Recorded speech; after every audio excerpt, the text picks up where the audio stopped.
Indiana Jones and the Attack of the Giant Ants. Whoa, I'm sorry, what? Oh, it's changed. Indiana Jones and the Kingdom of the Crystal Skull. Never mind. Indiana Jones and the Saucer Men.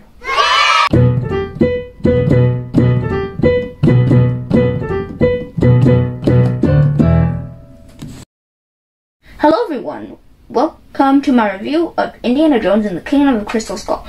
Before we get in, just remember that this is my opinion, the right opinion is my opinion. Without further ado, let's get started with some of the positives. I think that Harrison Ford's portrayal of an older Indiana Jones was done pretty well. Harrison Ford's acting and his charisma was kind of still there. We'll get more into that later. As well as some of the action set pieces I think were done mostly and fairly well.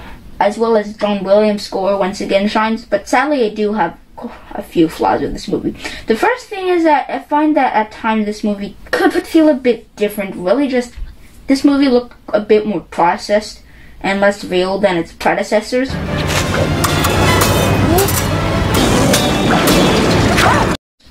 It just looked a bit more like green or blue screen, or it could be some of the CGI. But the thing that I noticed about this movie is that I find that this movie focuses too much on the actual plot rather than building the most character. Sure, there is character in this movie, but I find that some of that build and setup were kind of there at the start, but then were just kind of left. They had some interesting talks about Marion at the start of the movie, and then they just kind of left it there, and then they moved on to talk about the plot. Most of Indy in this movie is explaining exposition to get the plot going, because even in its predecessor, they still had a plot. Each plot would reveal character and make them learn something new. For example, if I said, okay, I'm gonna go find my pencil. If Sam responded and said, no, that's a terrible idea, no, that would build character. If we just focused more on the plot, sadly it could build the characters. The plot usually carries emotion. Like in Raiders, Indy loved archaeology, and the reason that he got into archaeology, part of it was the Ark. Here he doesn't exactly seem to have a whole interest in getting the skull, so it could lessen the impact of this plot even more.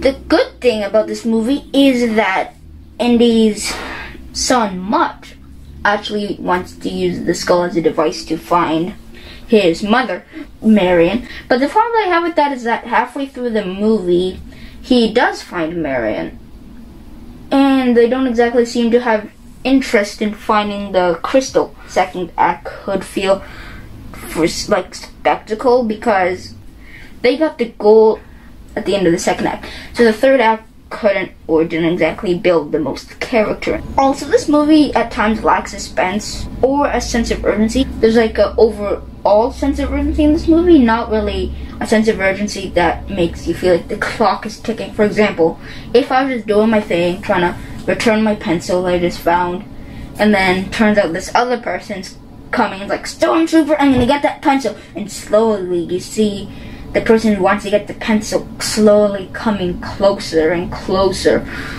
In this movie, it just feels like, oh, okay, I returned the pencil, and oh, the bad guy's here. It just removes quite a bit of the tension. But overall, the biggest problem that I have with this movie is probably the character of Indiana Jones. Here, everything is just so clean. It could feel a bit inconsequential at times, because really could feel like Indiana Jones wasn't exactly suffering the most. There wasn't exactly a huge sense of dread or suspense, or really tension, or any fear of death or dread in this movie. This movie didn't make Indiana Jones feel vulnerable, which is one of the most important aspects in making a climax more thrilling and a good character. As well as this movie is probably the most unrealistic out of them. Like, he survives a nuclear explosion in a fridge. That, I don't know. But the fact that doesn't exactly come up later could make this movie feel inconsequential. As well as some scenes were kind of... Overall, disappointed with Kingdom of the Crystal Skull, and I'll give Kingdom of the Crystal Skull a C-. Quick soundtrack review.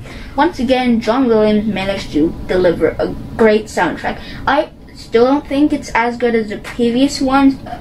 It fit with the movie almost perfectly. and it felt like it was an Indiana Jones score. I'll give the soundtrack a 9.3 out of 10.